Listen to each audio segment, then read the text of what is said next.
ॐ नमः परमहंसास्वादितचरणकमलचिन्मकरन्दाय भक्तजनमानसनिवासाय श्रीरामचन्द्राय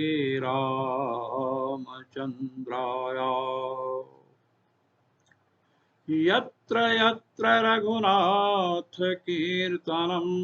तत्र तत्र कृतमस्तकाञ्जलिं बाष्पवारि परिपूर्णलोचनं मारुतिं नमत राक्षसान्तकम् सीतानाथसमारम्भा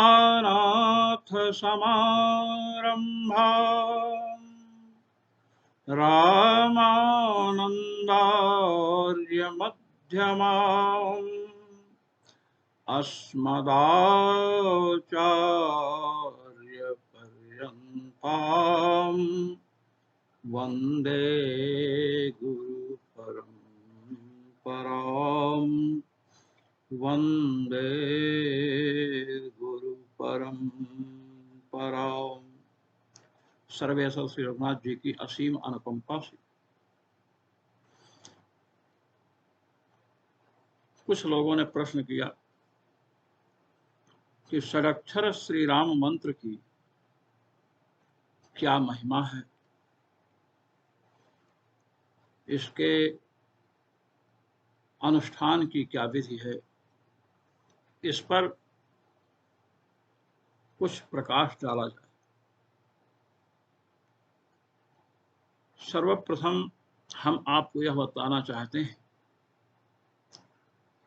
कि साधक को यदि राम मंत्र का जप करना है तो उसे किसी योग्य गुरु से षडक्षर श्री राम मंत्र की दीक्षा लेनी अनिवार्य है।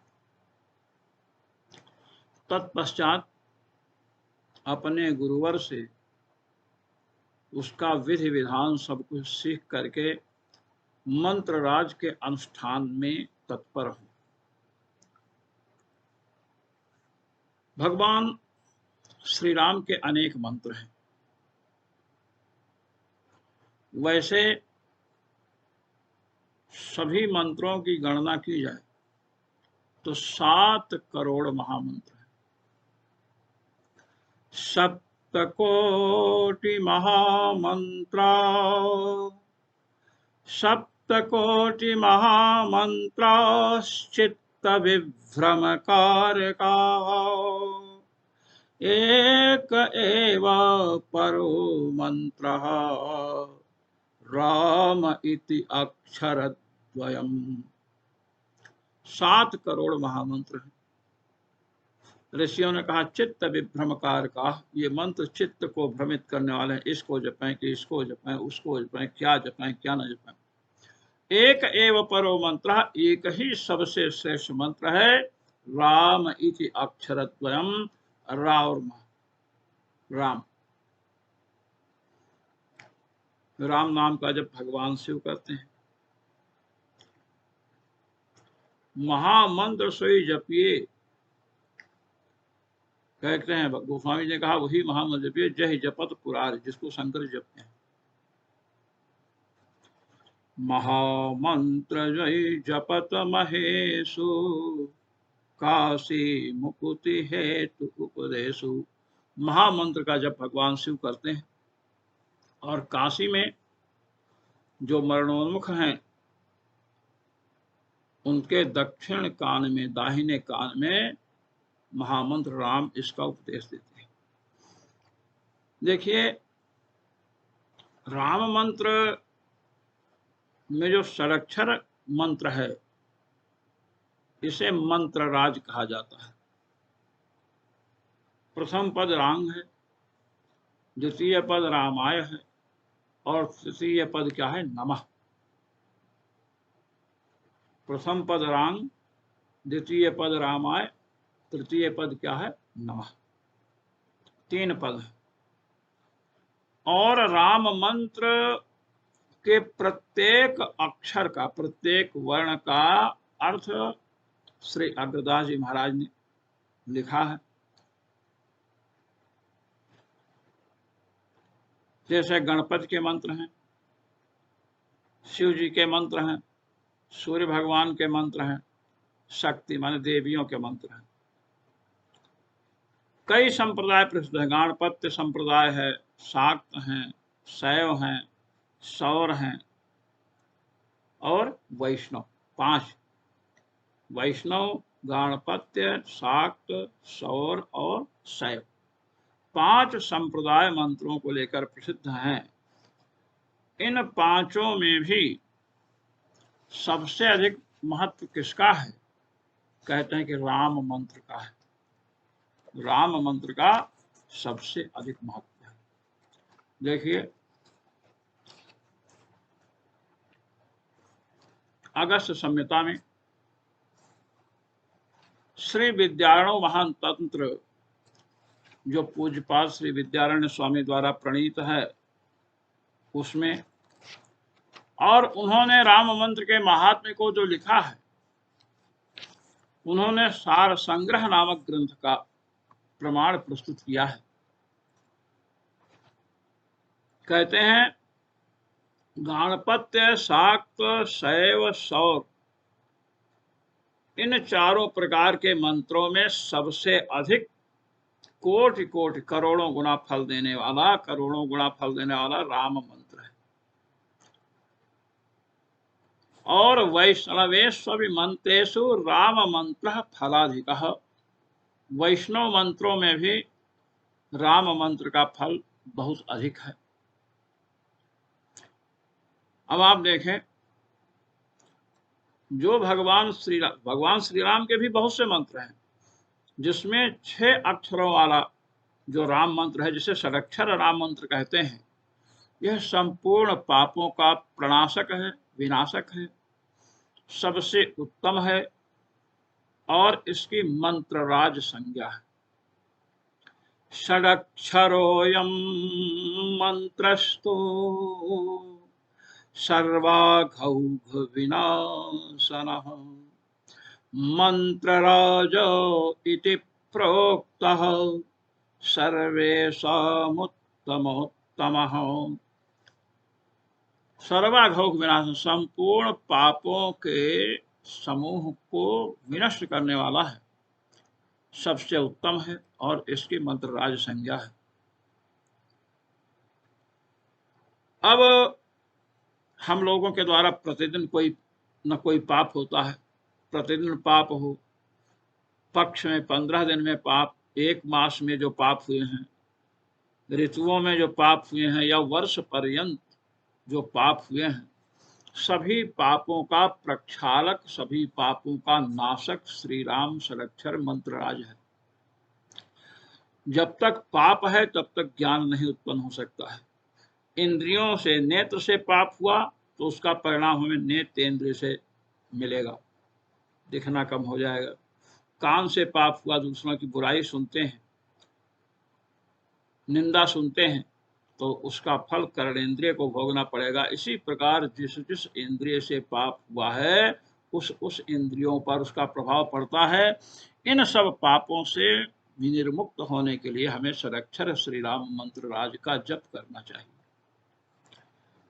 मदिरा पान, जो शराब पीते हैं, परदारागमन, माता के समान है, मौसी हैं, चाची हैं, परदारागमन करते हैं, अभक्ष्य भक्षण, अंडा मांस मछली खाते हैं, और माता पिता इत्यादि की जो हत्या किए हों, इन सबसे उत्पन्न जो पाप हैं, उन पापों के पुंजों का विनाश करने वाला है षडक्षर श्री राम मंत्र। अधिक क्या कहें। प्रयाग, काशी जैसे तीर्थों में जो पाप प्रायश्चित करने पर भी नष्ट नहीं होते हैं, वे पाप भी श्री राम षडक्षर मंत्रराज के जप से समूल विनष्ट हो जाते हैं। पापों को नष्ट करने के लिए स्मृतियों में अनेक प्रकार के प्रायश्चित बतलाए गए हैं। कृच्छ चांद्रायण व्रत, और भी बहुत से व्रत हैं। उन व्रतों के करने से भी जो पाप नष्ट नहीं होते हैं, उनका विनाश मंत्रराज के जप से शीघ्रातिशीघ्र हो जाता है। और देखें, लोग कहते हैं कि हमारे घर में पता नहीं क्या बाधा है, प्रायः यह शिकायत सुनने को मिलती है। कोई कहता है किसी आत्मा की छाया है, किसी पितर का प्रकोप है। ये आप सुन लीजिए, समझ लीजिए, शास्त्र प्रामाण्य को स्वीकृत करके शास्त्र प्रमाण पुरस्सर मैं ये बात कह रहा हूं कि श्री राम मंत्र राज का जप जहां होता है, उसके प्रभाव से भूत प्रेत पिशाच कूष्मांड पूतना आदि दुष्ट ग्रह और भयंकर ब्रह्म राक्षस आदि दूर से ही भाग जाते हैं। इस घर में जप हो रहा है, बाहर से ही भाग जाएंगे, आएंगे। भूत प्रेत पिशाचाद्याः कूष्माण्डग्रह राक्षसाः दूरादेव पलायन्ते, दूरादेव पलायन्ते मंत्रराज प्रभावतः। मंत्रराज के जप के प्रभाव से। मैं आपको बतलाऊं, उत्तर काशी में श्री कमल लोचन दास जी महाराज थे, जो 3 लाख नाम जप राम राम प्रतिदिन करते थे। और उनकी सेवा में श्री भगवान दास जी महाराज थे, जिनको उत्तराखंड में वशिष्ठ की संज्ञा प्राप्त थी। वशिष्ठ जी कहते थे। उन्होंने बताया कि उनका वो किसी घर में गए तो वहां प्रेत बाधा थी। लोगों ने कहा महाराज प्रेत बाधा, इसे कैसे दूर किया जाए? तो महाराज ने कहा कि राम मंत्र का यदि जप आरंभ किया जाए, मंत्रराज का जप आरंभ करने, तो प्रेत बाधा दूर हो सकती है। उन लोगों ने अनुनय विनय किया, महाराज ने राम मंत्र दे दिया, राम मंत्र की दीक्षा दी और राम मंत्र जपने को कहे। जब राम मंत्र का जप आरंभ हुआ तो उस प्रेत को पीड़ा आरंभ हो गई। प्रेत भी पढ़ा लिखा था। प्रेत ने स्वप्न में प्रकट होकर के उस जापक से कहा कि तुम राम मंत्र में जो प्रथम पद रांग है, इसको हटाकर इसके जगह पर ओम लगा दो, ओम। तो इन्होंने विचार किया कि प्रेत रांग की जगह ओम लगाने कह रहा है। प्रेत के रूप में नहीं प्रकट हुआ था, किसी साधु के रूप में प्रकट हुआ। तो इन्होंने साधु समझ करके रांग को हटा दिया, ओम लगा दिया, और जो प्रेत पीड़ा नष्ट होने लगी थी वह पुनः बढ़ने लगी। श्री भगवान दास जी महाराज वहां पहुंचे। भक्त ने कहा महाराज थोड़े दिन लाभ हुआ, उसके बाद फिर उसकी पीड़ा भूत की बाधा और बढ़ गई। महाराज ने कहा तुमको हमने मंत्र बताया था, उसमें क्या उच्चारण करते हो, बोलो। तो उसने ओम बोला और उसके बाद राम आए, फिर नमः बोल दिया। महाराज ने कहा कि ओम तो हमने नहीं बतलाया था, हमने तो रांग शब्द का उच्चारण किया था, ओम तो इसमें है नहीं। आपने रांग को हटाकर ओम कैसे लगा दिया? तो उस गृहस्थ ने कहा कि महाराज स्वप्न में एक महात्मा प्रकट हुए और उन्होंने हमें कहा। महाराज ने कहा वो प्रेत था। अब प्रेत को गुरु बना लिए हो तो हम क्या करें? अगर तुम्हें प्रेत बाधा से विनिर्मुक्त होना है, सभी दुष्ट आत्माओं को अपने यहाँ आने से रोकना है, तो तुम्हें इस सरक्षर राम मंत्र का जप करना चाहिए। फिर उसने ओम को हटा करके महाराज की आज्ञा अनुसार रांग लगाया। रांग में जो राह है अग्नि बीज है। अग्नि का काम क्या है? जलाना। रकारो वह्नि बीजम स्यात् ये सर्वे बाडवादयः कृत्वा मनोमलं सर्वं भस्म कर्म शुभाशुभम। राम मंत्र में जो बीज रांग है ना, रेफ जो राह है, अग्नि का बीज है। जितनी आगे हैं, जितनी अग्नियां हैं ब्रह्मांड में, सबका बीज है। आग जलाने का काम करती है, ये रेफ जब रा का जब होता है तो मनोमल, मन के जो मल है, काम क्रोध लोभ पुण्य पाप सबको नष्ट करता है। कृत्वा मनोमलम सर्वम भस्म, सभी मनोमल को, मन के मल को भस्म करता है शुभाशुभ कर्म, क्योंकि शुभाशुभ कर्म को इसलिए शुभ और अशुभ दोनों कर्मों का कि संसार में आने से रोकना है जीव को। रांग जो बीज है उसमें जो आ है ये क्या है? ये भानु का बीज है। हेतु कृषानु भानु हिमकर को पूज्यपाद गोस्वामी जी ने कहा है, आकारः आकारो भानु बीजम स्यात् वेद शास्त्र प्रकाशकम नाशयत्येव सद्विद्या नाशयत्येव सद्दीप्त्या या विद्या हृदये तमः। आ भानु का बीज है, सूर्य का बीज है। सूर्य का काम है प्रकाश करना, आस परम प्रकाशक है। अपनी सुंदर किरणों के द्वारा, सुंदर प्रभा से हृदय में जो अविद्या है, जो पाप रूपी अंधकार है, उसको नष्ट करता है। रांग में तृतीय अनुस्वार है, अनुस्वार माँ का, मौन स्वारा से अनुस्वार होता है उसका, तो मकारश्चंद्र बीजम स्यात् पेयोस परिपूर्णकम त्रितापम हरते नित्यम शीतलत्वम करोति च। रांग में जो अनुस्वार है, जो माँ का अनुस्वार होता है, कहते हैं वह चंद्रमा का बीज है। मकार चंद्रमा का बीज है, अमृत से परिपूर्ण है।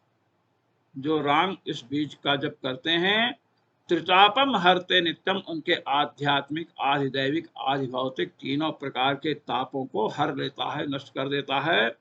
शीतलत्वम, शीतलत्वम करो, और हृदय में शीतलता पहुंचाता है। जो हृदय जल रहा है पापाग्नि से, द्वेषाग्नि से, रागाग्नि से, उसको शीतल करता है।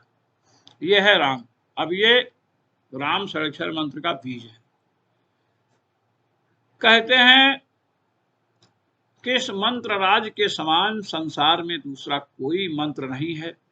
जो सकाम भाव से जपे उन्हें भोग पदार्थों की प्राप्ति होती है, और जो निष्काम भाव से जपते हैं उन्हें मोक्ष प्राप्त होता है। मंत्रराज समो मंत्रो जगत स्वपिनो विद्यते सकामानाम भुक्ति दोयम निष्कामाणाम च मुक्तिदः। जो मानव, जो प्राणी भोग भी चाहते हैं, मोक्ष भी चाहते हैं, उनके लिए षडाक्षर राम मंत्र का जप अत्यावश्यक है। निणाम उभय कामानाम भुक्ति मुक्ति प्रदायकः। जो प्राणी भोग और मोक्ष दोनों चाहते हैं, श्रेय सुंदरी सेवन तत्पराणाम भोगश्च मोक्षश्च करस्थ एव। श्री विद्या की विशेष ये महिमा है कि श्री विद्या के उपासकों को भोग और मोक्ष दोनों करतल, हाथ पर जैसे आंवला हो ऐसे प्राप्त रहता है। मोक्ष की बात तो हम नहीं कहेंगे, भोग की बात तो बहुत जो देखी गई है। जैसे जिसकी कामना होगी वही होगा। नृणाम उभय कामानाम भुक्ति मुक्ति प्रदायकः। जो प्राणी भोग और मोक्ष इन दोनों की अभिलाषा रखते हैं कि जीवन में हम सुखी भी रहें और शरीर छूटने के बाद, मृत्यु के बाद हम मोक्ष प्राप्त करें, उनके लिए षडाक्षर श्री राम मंत्र अत्यावश्यक है। रामेति रामभद्रेति रामचंद्रेति वा स्मरन् नरो नालिप्यते पापैर् भुक्तिम मुक्तिम च विन्दति। जो राम मंत्र का जप करते हैं, राम, रामभद्र, रामचंद्र, ये भी तारक है, तो उन्हें भोग और मोक्ष प्राप्त होता है। साथ ही साथ कोई पाप स्पर्श नहीं कर पाता है। पाप, किसी ने कृत्या का प्रयोग कर दिया, किसी ने मारण मोहन उच्चाटन का प्रयोग किया, तो उन्हें स्पर्श नहीं करता है। यत एव आगतम पापम तत्रैव प्रतिगच्छतु। जहां से पाप आया है, मारण इत्यादि, वहीं लौट जाता है। अब ये जो मैंने आपके समक्ष प्रमाण प्रस्तुत किया है, ये श्री विद्यारणव तंत्र भाग 2 28वें श्वास का है और सार संग्रह ग्रंथ से लिया गया है। श्री राम मंत्र जो षडाक्षर राम मंत्र है, इसे मंत्र राज कहते हैं। कामनाओं के भेद से इसके 6 प्रकार हो जाते हैं, 6 भेद हो जाते हैं। जो मोक्ष की कामना वाले हैं, जिनको ये केवलम मोक्षम इच्छन्ति, जो केवल मोक्ष चाहते हैं, तैहि षडाक्षरः श्री राम मंत्र राज्यः जप तब्यः, उन्हें षडाक्षर श्री राम मंत्र राज का जप करना चाहिए। उनके लिए राम बीज लगाकर जपना है, जो गुरुदेव से प्राप्त होता है। श्री रामानंद संप्रदाय में षडाक्षर श्री राम मंत्र की परंपरा है। अच्छा, जो काम पदार्थों की इच्छुक है, भोग पदार्थ चाहिए, सुंदर सुंदर खाने को मिले, सुंदर सुंदर पहनने को मिले, सुंदर नारी हो, सुंदर प्रिय हो, उन्हें क्लींग बीज लगा करके राम मंत्र जपना चाहिए। क्लींग को जोड़ दे, फिर रामाय, फिर नमः। जो शक्ति का संचय करना चाहते हैं कि हमें शक्ति प्राप्त हो, हम जगत में दुर्बल हो लग रहे हैं, हमको लोग कमजोर समझते हैं, तो उन्हें ह्रीं बीज लगा करके राम मंत्र का जपना चाहिए। ह्रीं, उसके बाद रामाय, फिर नमः। जो वाक शक्ति को प्राप्त करना चाहते हैं या वाणी की सिद्धि चाहते हैं, उन्हें ऐं बीज लगा करके राम मंत्र का जप करना चाहिए। ये भी 6 अक्षर का ही है। ऐं जोड़ दीजिए, फिर रामाय, फिर नमः। जो लोग रुपया, धन, लक्ष्मी, संपत्ति चाहते हैं, उन्हें लक्ष्मी जी का बीज श्रीं बीज लगा करके राम मंत्र का जप करना चाहिए। श्रीं और उसके बाद रामाय, फिर नमः। भगवान श्री राम के षडाक्षर राज मंत्र राज का क्या महत्व है, मैं अधिक आपसे क्या कहूं। भगवान नारायण का अष्टाक्षर मंत्र प्रसिद्ध है। ओम है, नमो है, नारायणाय। नारायण नाम नारायणाय नमः इत्यादि सब लोग कहते हैं। और भगवान शिव का पंचाक्षर मंत्र प्रसिद्ध है, नमः शिवाय। यदि अष्टाक्षर मंत्र से रा को निकाल दिया जाए और पंचाक्षर जो नमः शिवाय है उससे मां को निकाल दिया जाए, तो नारायणाय जो है, नमो के बाद नारायणाय है, तो नारायणाय में से रा अगर निकाल दिया जाए, रा निकाल देंगे तो क्या बचेगा, नाराय, रा निकाल नाय हो गया, उधर नाय था। अब रा जब चला जाएगा तो णत्व की निवृत्ति भी हो जाएगी, क्योंकि यहां पर नारायण संज्ञा है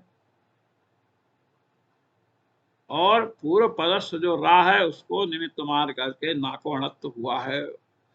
रा निकाल देंगे तो नाय नाय हो, नारायणाय में क्या हो जाएगा, नाय नाय। पंचाक्षर नमः शिवाय है, उससे मां निकाल दीजिए तो ना शिवाय हो जाएगा। और नाय ओम नमो, मां भी निकाल देंगे तो फिर स्थिति खराब और हो जाएगी। नारायण शब्द की बात मैंने की है, भगवान के नाम की, नारायणाय की, तो रा निकाल देने से नाय नाय हो जाएगा और नमः शिवाय पंचाक्षर से मां को निकाल देंगे तो ना शिवाय हो जाएगा।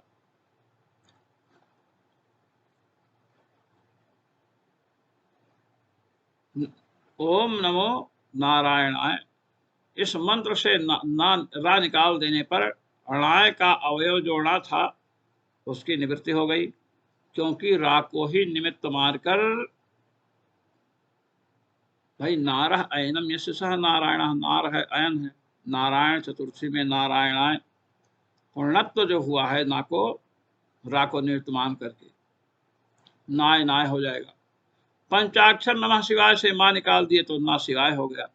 ऐसी स्थिति में ये दोनों मंत्र मुक्तिप्रद नहीं रह जाएंगे। इसलिए सुख संहिता में, सुख संहिता में एक वचन आया है, नायनाय यद्धृतेष्टाक्षरम्, नायनाय यद्धृतेष्टाक्षरम्, पंचाक्षरम् न शिवाय विना मुक्तिदं द्वयं मुक्तिदं द्वयं भवति यद्वशात् तद्वयं रामनामोपास्महे। तो नारायण मंत्र और शिव मंत्र की मुक्तिदायकता किसके अधीन है? रा और माँ के अधीन है। ऐसे राम नाम के महात्म्य विषय में, राम सुरक्षण महात्म्य विषय में अधिक क्या कहा जा सकता है। राम तापनीयोपनिषद में महर्षि याज्ञवल्क्य और महर्षि भरद्वाज का संवाद है। आप ब्रह्म सूत्र में सुन चुके हैं। याज्ञवल्क्य और गार्गी का संवाद। भरद्वाज ने पूछा तारक ब्रह्म क्या है, तारक क्या है। याज्ञवल्क्य जी ने राम षडक्षर मंत्र राज को प्रस्तुत करते हुए कहा कि उसमें प्रथम पद राम, द्वितीय पद रामाय, तृतीय पद नमः है। इस मंत्र को तारक ब्रह्म कहते हैं। क्यों तारक है? तारयतीति तारक, जो तार दे। किससे राम तारक मंत्र, किस तारक ब्रह्म किससे तारता है? तो कहते गर्भ, गर्भ के दुखों से मुक्ति मिलती है, जरा वृद्धावस्था से, मरण माने मृत्यु, और संसार के सभी महान भयों से जो तार दे उसे तारक ब्रह्म कहते हैं।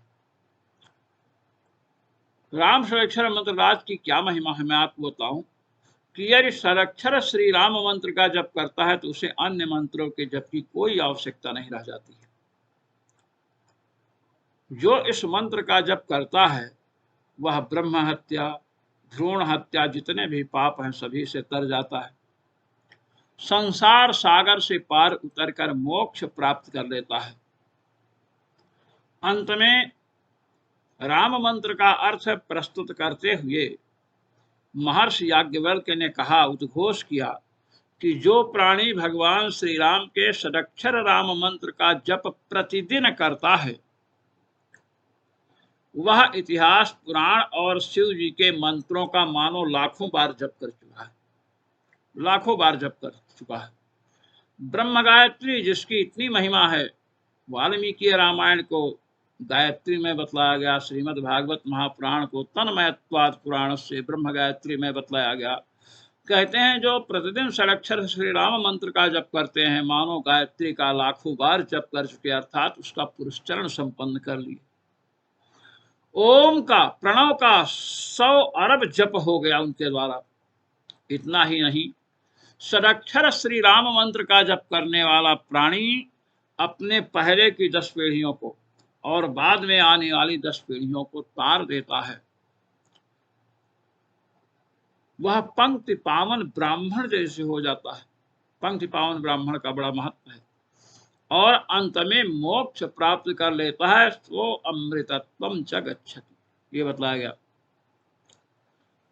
जैसे श्री राम मंत्र आज का जप करना है, आसन शुद्धि इत्यादि करके हाथ में जल ले लें और विनियोग पढ़ें।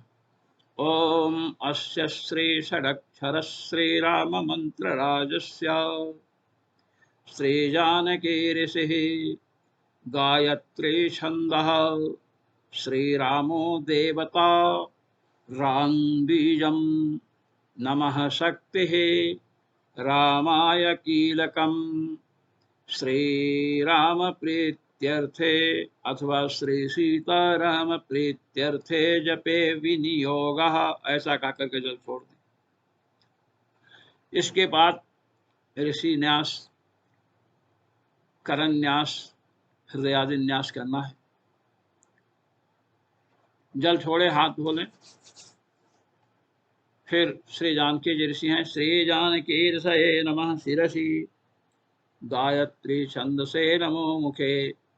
अब यहाँ श्री राम देवतायै नमो हृदय, फिर गुदा के ऊपर 4 अंगुल, राम बीजाय नमो गुह्ये, फिर इसी से, इस उंगली से ये अनामिका और ये अंगुष्ठ, इससे न्यास करते हैं। शक्तये नमः पादयोः, और रामायेति कीलकाय नमः सर्वांगे। ये सर्वांग न्यास कर लीजिए। ऋष्याद न्यास हो गया, अंगन्यास, करन्यास, ये सब करने हैं, इसको मैं बाद में बतलाऊंगा। इस प्रकार श्री राम मंत्र राज का महात्म्य है। किसी योग्य गुरु से इस मंत्र की दीक्षा लें, उनसे सुने और उसके बाद इसका जप आरंभ करना चाहिए। इसके विषय में इसका पुरस्चरण कैसे होता है, इसकी विशेष विधि, किस किस सामग्री से हवन करने पर किन किन फलों की प्राप्ति होती है, हम अपने अभीष्ट कामनाओं की सिद्धि कैसे कर सकते हैं, इसको हम आगे बताएंगे। सर्वेश्वर श्री रघुनाथो विजयते तरम। ओम पूर्णमदः पूर्णमिदं पूर्णात् पूर्णमुदच्यते पूर्णस्य पूर्णमादाय